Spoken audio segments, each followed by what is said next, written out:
Hello, everyone, and thank you for attending the fourth Growth Lab webinar of the year.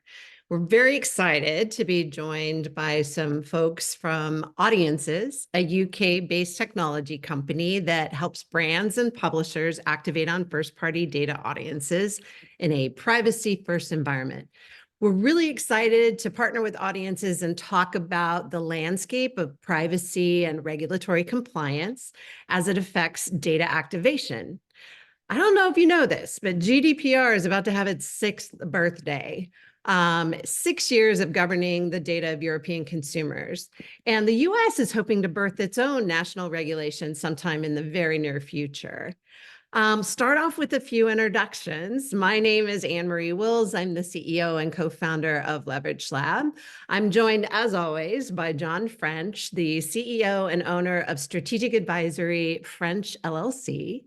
And also pleased to welcome Rob McLaughlin, CEO and founder of Audiences, as well as Matt Wilkinson, Chief Commercial Officer and founder of Audiences. Welcome, guys. Hello, Anne. Thanks so much. It's great to be here, Anne-Marie. Oh, great. Thank you so much. Thanks for sharing your rather late evening with us. So for those of you who don't know us, Leverage Lab is a revenue partner to B2B and B2C media companies. What we do is we work with B2C and B2B media companies to generate new revenue with rich audience data. We bring the full package: first-party data infrastructure, pre-built campaign solutions, sales training and enablement, reporting and analytics. We get you to new revenue fast. So kick us off, John. Let's take us into Growth Lab number 4. That's great. It's a great topic as well. And thank you for everyone who's on the webinar. You can't tell because, or maybe you can, but I'm wearing a green shirt, which with little gold stuff on it. And you may not be able to see it, but those little gold things are Mickey Mouses. And I'll be seeing my grandchild later today, and we each have this type of shirt. We love to wear them. Always get the grandkid plug in there when you can. But there's another reason I'm wearing this shirt, more illustrative than anything else. And basically, in B2B and B2C, but especially in B2B, all we talk about is monetizing data and doing it, monetizing audiences and doing it differently and all that. And the reason I'm wearing the shirt is because Disney was a great learning experience for me that I think relates to what B2B and B2C is going through today. As you may recall, in the late 2000s, 2010s, in that range, up until about COVID, Disney films did unbelievably well. They were so far ahead of the competition. They actually produced $11 billion gates, 11 separate billion-dollar gates, and they were at the top of the game. And then they went to a new CEO, Bob Iger retired, and well, because he's back now for a reason, and this is one of the reasons. They didn't innovate. They just kept making the same movie over and over again. And they kept making these superhero movies over and over again. They were in their comfort zone. So the analogy here is don't get into the comfort zone if you're in media today, because the world is going to change. And regardless of what Google said yesterday about pushing back, getting rid of cookies and all that stuff, to me, that's ceremonial. It doesn't make any difference. When that announcement's made, it's more ceremonial to me. I think smart brand marketers are on this now, and publishers need to catch up with them as well. And the bulk of publishers today, we all kind of live in our own ecosystem, right? It's like email and on site, and that's where we live. That's where we produce, and it's not terrible, but it's too limiting. And there are smart publishers who are breaking out and chasing this first-party data and all the behavioral stuff that goes with it, and they're going to be leading the pack, and they are leading the pack right now. Final look at the Disney example. What happened in 2023? What happened was Disney had another failed string of makeovers and remakes and all that. And out of nowhere came Oppenheimer, a 3-hour documentary that became a $1 billion box office hit. 3 hours. The rule in Hollywood is don't make anything, especially if it's a documentary, anything over an hour and a half to 2 hours. And they couldn't get people in the theaters fast enough. And then out of nowhere, a Disney-like Barbie movie came in and blew everybody away. And in my mind, Oppenheimer and Barbie are the new worlds of cinema. And that's why Bob Iger was brought back to get them back in the top of the game. So I think that if there's a takeaway here, break out of where you are, look at new things and new environments, new platforms. Don't do what you've been doing over and over again. And the biggest thing is Disney actually came out with a movie last year. It was the 5th remake, or whatever they called them, of Raiders of the Lost Ark. And Indiana Jones was an 81-year-old Indiana Jones. Harrison Ford. Come on, don't be the Indiana Jones of media. And so let's look forward. And Emery, can you give us a little more detail, as you always do? What does this mean? And then we'd love to talk to our friends Rob and and Matt from London and really get into it.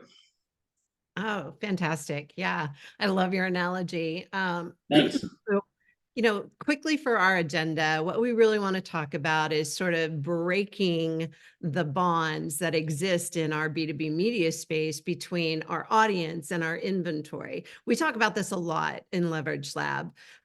Thinking audience first offers almost an unextinguishable amount of inventory possibility. So we're going to talk about breaking that inventory constraint. We're going to talk about supercharging audience first solutions. We're going to talk about audience data activation risks. And that's really why we have such a fantastic partnership and point of view coming from audiences. And then we'll go through some takeaways for all of us to go home with. So the first thing I'd like to really talk about, and this is kind of going to the basics, but I think it's a good thing to level set. Like when we talk about activating first party audiences, what are we really talking about here? And fundamentally, what we're talking about is, again, focusing on our audience and addressing those people in other channels outside of the owned and operated that we have within our ecosystem. And it starts with, first and foremost, the foundation of personally identifiable information, PII. This has been foundational to the B2B media industry and the B2C media industry since the beginning. We all sent magazines. Sure. And we had to put those magazines to a physical address. That's personally identifiable information. Then the web broke, and now everyone has an email address. This is so foundational to the business that we do in media. Everyone has PII for their audiences and users. It's email addresses, first and last names, physical addresses, phone numbers, even advertising IDs that may come through a variety of different channels. So we all have this data, but what makes it really, really high value is all of the insight that we add to it. In a really strong first-party data environment within the publisher walls, we know things about the people that live on our lists. We know how they behave, the intention signals that they show. We know who they are within the organization that they work with. This is all high value information. So we start with the PII, we add the behavioral and intent signals to it. We create audience segments based on the needs of our advertising and marketing partners and for ourselves as well, for audience growth. And then it's simply it's a very straightforward process of bringing that PII to the platform. And as far as the ongoing messaging that we hear from all of the platforms, from the search platforms, from social, PII is the skeleton key. It will be the only way to trade in those platforms for reaching your known audiences. So it is the path forward. And it's a pretty simple methodology. So as we think about that, what we'd really like to talk about is how do we supercharge this? How do we get more out of this opportunity? And that's really why we brought audiences to the table. So Rob, Matt, let's start just with a quick overview of audiences and give our attendees a little bit of the down low here. Very happy to. And John, I'd just like to say, I don't know if we're having a poll towards the end of this, but I'd like to cast my vote in favor of Barbie over Oppenheimer. But yeah, I just wanted to kick off with that. But yeah, look, so you get an idea of where we're coming from and how we approach these challenges. We saw 7, 8, 9 years ago, the consumer really being being frustrated with how data was being used in digital, and frustrated with that. Whilst it made, quite honestly, like quite a lot of noise, like it didn't really change how media was bought and sold. And Anne-Marie quite rightly mentioned regulation earlier, and GDPR in Europe, it has made an awful lot of news, a lot of change in terms of how brands think about managing their data. But it actually wasn't until Apple, with its changes in how in how third-party cookies were handled in Safari, and of course, as you referenced earlier, the deprecation that's happening with Google and Chrome, that that the currency of how addressable audiences were created and could be bought changed. And it's against that backdrop that we saw the rest of the world talking about using, exactly as you described, customer data or user data, subscriber data, and PII, and first-party data.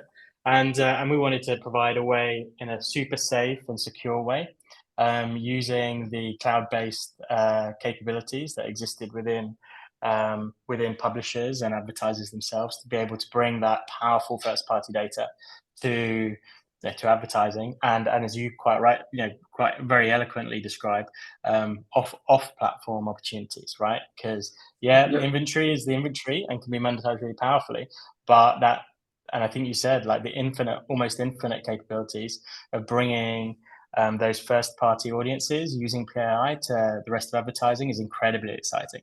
And perhaps I'll hand over to Matt to describe how we go about doing that, which I know maps very closely to the Leverage Lab approach. Absolutely. And as we're on a predominantly US call as well, I think it's probably good for me to shout out that previously I worked for Spiceworks, Ziff Davis, for a number of years. So I've experienced firsthand the challenging publisher ecosystem. Just to echo Rob's sentiment, something we talk about quite frequently is publishers have worked over the years to collect lots of data on their customers, but using that data just on your own space to serve adverts on your website is a very limited way to generate revenue. And actually using that portfolio and using that information that you've built up on your customers and serving it elsewhere on the wider advertising ecosystem is really the way to make, instead of hundreds of dollars, it's to make tens of thousands of millions of dollars. So the approach that we take, which is very unique, is that instead of, which is traditionally the case. So let me give you what normally the ask would be. Normally the ask would be, hey, publisher, well done on collecting the hundreds of thousands of email addresses and telephone numbers and the personally identifiable information that Anne-Marie mentioned. Well done for collecting it. All you need to do is give us all of that data, trust us, and then we will activate it on your behalf. Now, actually, more and more businesses are starting to realize that if I have my private environment, so if I have something like Google Cloud Platform or Microsoft Azure or AWS that we own as a business, I don't need to be giving my data to somebody else in order for them to activate it on my behalf. And that's really the concept that the Leverage Lab and audiences have in complete tandem, where we think that you should keep your data. And to use an Indiana Jones reference, John, we don't want your data to be locked away in the temple. You should be activating that data and monetizing it. So let me give you a quick idea of how we talk about data activation. So if you were to imagine the white of this image it's not a location that we own, it's your bank vault, it's where you keep your data. We have a builder, which is a user interface that runs on drag and drop functionality. It runs on Boolean logic, and it allows you to query the data that is stored not in your temple of the Raiders of the Lost Ark, but actually in your data warehouse. So you're able to query that database. And what we're talking about here is being able to say, cool, well, I have a segment of 1,000 people that have an interest in sport, or I have a segment of 1,000 or 10,000 people that are interested in data warehouses. And what we're able to do is, with Connector, the third step is to say, well, that's amazing. Let's send that segment of 10,000 people to Meta in a safe and compliant way. So let's hash that data. So hashing is a way that we turn that personally identifiable information into a string of irreversibly encrypted numbers and letters. Let's send that data to Meta, and a match will occur. So if we send over 10,000 records, maybe Meta will say, yeah, you know what, we recognize 7,000 of those people. And then let's start to monetize this data. So let's start to charge on a CPM basis and activate that data. The point for us is, you as a publisher have worked so hard to get your data into a safe and secure environment. The last thing that you should do when it comes to activation is throw it to somebody else. What you should do is enable yourself to create additional revenue across display and social platforms, if that makes sense, Anne-Marie. Oh, it does. And, the reality is that there are publishers that we work with that are, doing this workflow. They are going through this workflow process, but it's incredibly manual. It's also utilizing email, downloading a list, pushing a list to someone who's going to then upload that list. I mean, talk about the risk of all of that.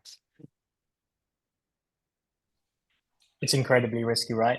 And yeah, in its most brutal form, we're talking about the exporting of email addresses and telephone numbers and similar, and sending them usually as an attachment in an email around your organization, even more scary outside of your organization.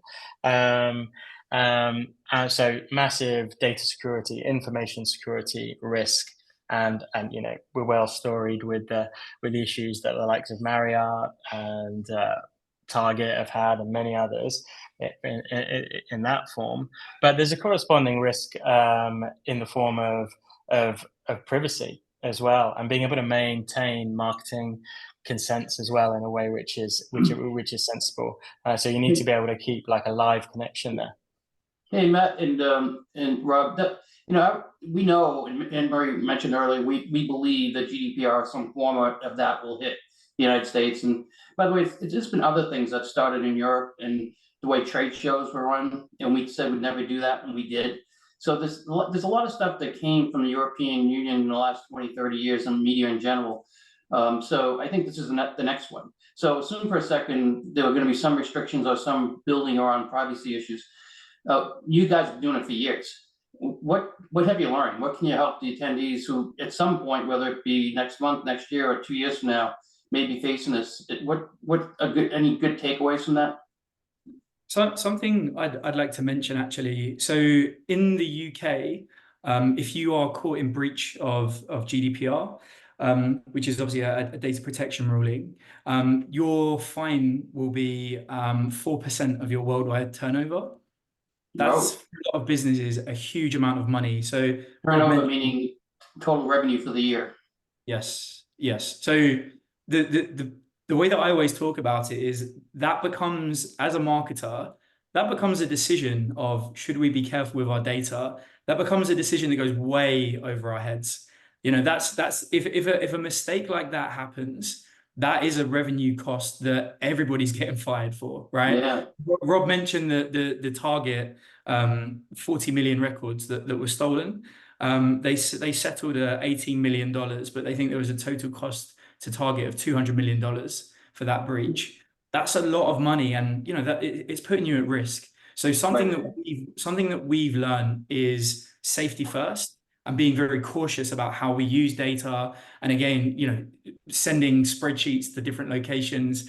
It's naturally now built into the way that we function as organizations, in that we're very cautious because we understand it's not a marketing issue if it goes wrong.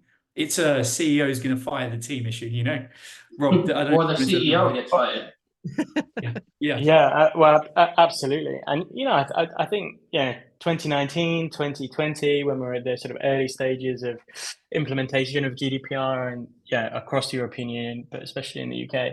And maybe, it was, you find financial services, premium publishers, and organizations of the largest scale. They definitely took a strong reading of GDPR and data privacy and equivalent security regulation as well. But waking up in 2023, 2024, it's not just the big organizations. It's all the way through the gamut, right? Small, medium size, and it's table stakes. So that story from the front line in the UK, at least, regarding Yep. GDPR, it's table stakes for everything from the smallest to the largest organization. Yeah. Do you think the recipients of these marketing messages are better off in the EU or in general because of GDPR? I know it's a pain in the backside for some of us in the media, but I always think of the people receiving the messages and protecting their privacy. It's a good thing for them, I guess. I'd say so. I mean, I'll start off, but Matt, I know you've got great perspectives here. It's forced marketers to be more thoughtful about how they use the data sets at their disposal, and I think that has resulted in better execution. Matt? I was going to echo your sentiment. Actually, I think in general now, the advertisers are a lot more respectful of consent in general, and it comes with obviously a huge risk if somebody removes their consent and we still send them adverts, which is something we've all experienced, right? So again, it's a bad customer experience. You can start to have a negative perception of that brand if they're continually handing you. So I think it creates maybe a more even relationship. Yeah. That's great. Thank you. Yes, I love it. So part of what we kind of wanted to do today was take a little poll. And this is a bit of a touchy subject, but a lot of what we're talking about here today is addressability and PII. And, individuals in the B2B media space, we hear it almost every day that, our advertisers only want B2B email addresses. We have no use for B2C, your Gmails, your Yahoo, your whatever. So I'm really curious if people on this call, I would assume most everybody has a LinkedIn account. But we're really curious whether you're using your personal or your professional email address as your primary account ID. So if we can put the poll up, we'll have a quick moment here. Tell us what you do. Tell us your behavior. Do you use your personal email address, your professional email address? If you don't have a LinkedIn profile, we're not going to shame you. But yeah, give us your point of view. It's a shame we can't vote.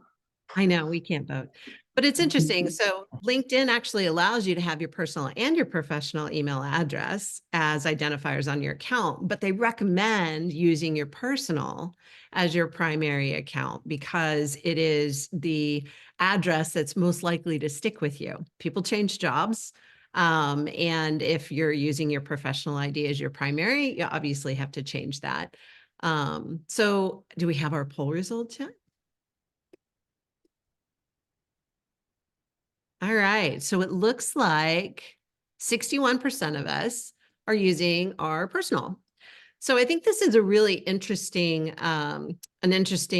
situation here. So the reality is that most of our B2B publishing partners are generating PII around a professional identity. And if LinkedIn, 61% of users in LinkedIn, if this holds true across the entire population, there's the potential for a mismatch there. And, if we're trying to launch audience segments that are predominantly professional IDs into a social platform that's predominantly personal IDs, there's the opportunity for us not to match. And I think this is really important for B2B publishers to consider because the richness of your PII, the personally identifiable information that you store, is really critical when it comes to connecting with these audiences off in other channels. So I know we chatted about this a little while ago, but I know you guys had some, point of view around the idea of sort of bring your own device and the trends that we're seeing there around addressability. Do you guys want to chime in on that? Really happily, yeah. And you know, when you're describing about a personal address, you know, being kept for a longer period of time by the individual, you know, for in an advertising addressability perspective, we hear the word persistence, right? That it's a more persistent ID, and that's really exciting. And also, I just say, yeah, maximizing the number of matches for an individual is super powerful. So it's, yeah, as a publisher, you don't have to choose whether you're going to whether you're going to go, you know, driven, your strategy is driven by business emails or personal emails. The best thing to do is to cluster them up together, graph them if you like, so that you'd have a mixture of personal and business emails for activation. And yeah, we love to talk about telephone number. It sounds like almost an archaic form of identifier, right? Telephone number. But we love to talk about telephone number as perhaps one of the most ultimate persistent IDs. And Anne-Marie, just as you said, you know, I definitely remember having my personal mobile telephone number, my personal mobile phone, and also having a business phone, dare I say it, maybe even a BlackBerry in the early 2000s. And yeah, that was a period of time, but many organizations, yeah, both sides of the Atlantic have adopted a bring your own device policy. And in doing that, we've seen unification of the devices being used. So actually it's the same device and the same phone number that people have for their personal and their business. For sure, it creates pollution into their evenings and their family lives, but actually is good news for addressability for in a B2B publishing space. And I'd just say further, for telephone numbers, they've become more prevalent over the last 3 years, thanks to Google and Meta, especially forcing 2 and 3-factor authentication. We'll all have experienced that, right? So it's a really fresh and strong key. Yeah, Hey, absolutely. Rob, just a quick sidelight, Emery knows this, but my cell phone number is 201-513-1000. And I've had it since the advent of the cell phones.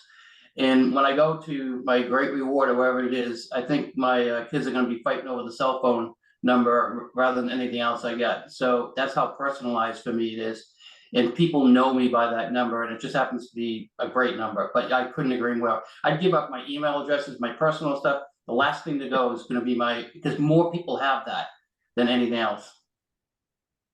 Yes.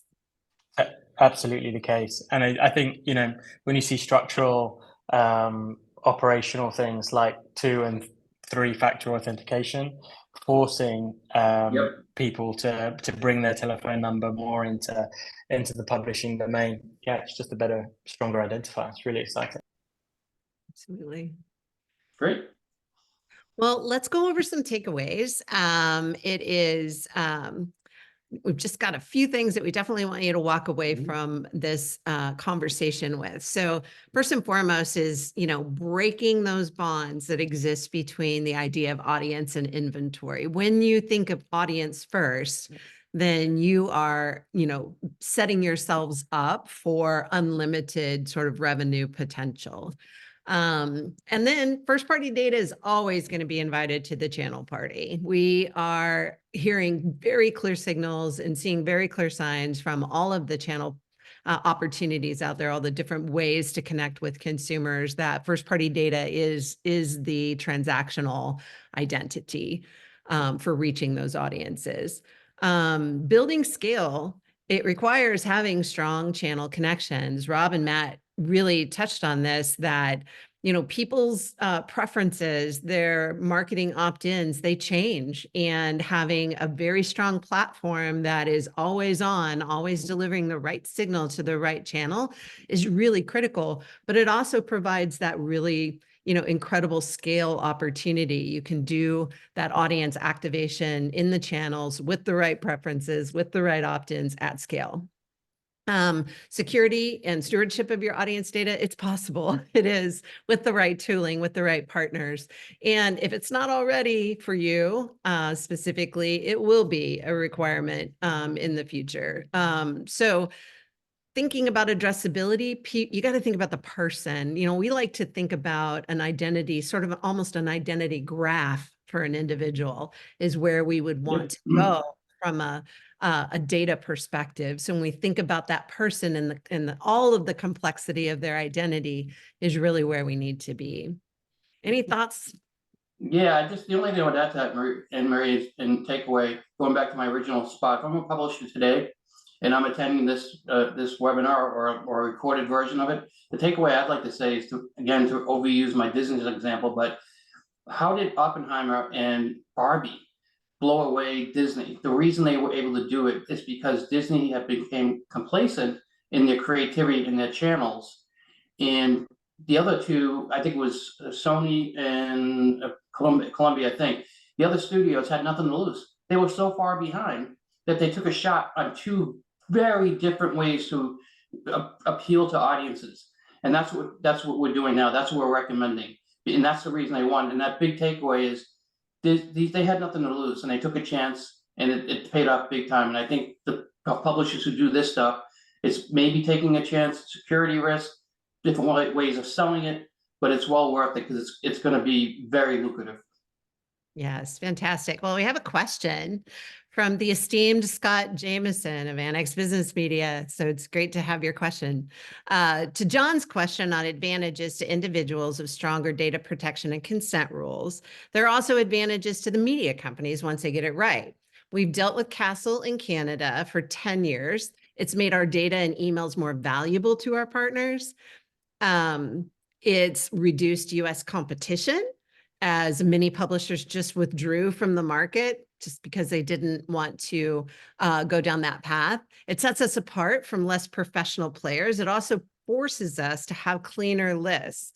Has this also been a side benefit of GDPR for professional media companies is the question. John, thoughts? Yeah, I would think. I mean, honestly, Scott, I didn't think about that because I was thinking more of the protection of the receiver of the messages and stuff. Yeah, but yeah, it really tightens up, for lack of a better term, tightens up the act. And up in Canada, you know, getting more Canadian business and less US business because of that.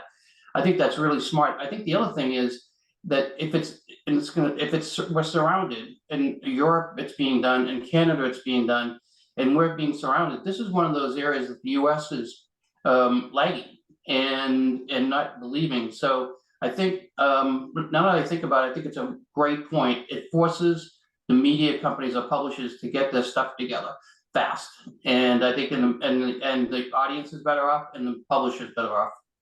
Yeah. I mean, personally, in full disclosure, you know, that's why we partner with audiences. There are definitely technologies that can move data from a data warehouse into a channel. That's what CDPs do, but they aren't doing it in the same privacy first way. You know, Matt and Rob mentioned the obfuscation, the complete irreversible encryption of the PII is really what's being passed forward into the channel. And for me, we're really positioning this as a competitive advantage for our partners, you know, knowing that their data stewardship is at the highest level and is, you know, really, you know, that's really the competitive opportunity, I think. Agreed. Wonderful. Well, as always, we try to keep it to 30 minutes. We've gone a little bit over, so thank you for sticking with us. Thank you, Matt. Thank you, Rob, for sharing your time with us. This has been tremendous. And we super appreciate it. And we'll look forward to our next webinar, which is May 23rd. And hopefully we'll be covering clean room environments, which is another amazing opportunity for publishers with their first party data. So thanks, everybody, and goodbye. Yeah, thank you. Bye-bye. Thanks.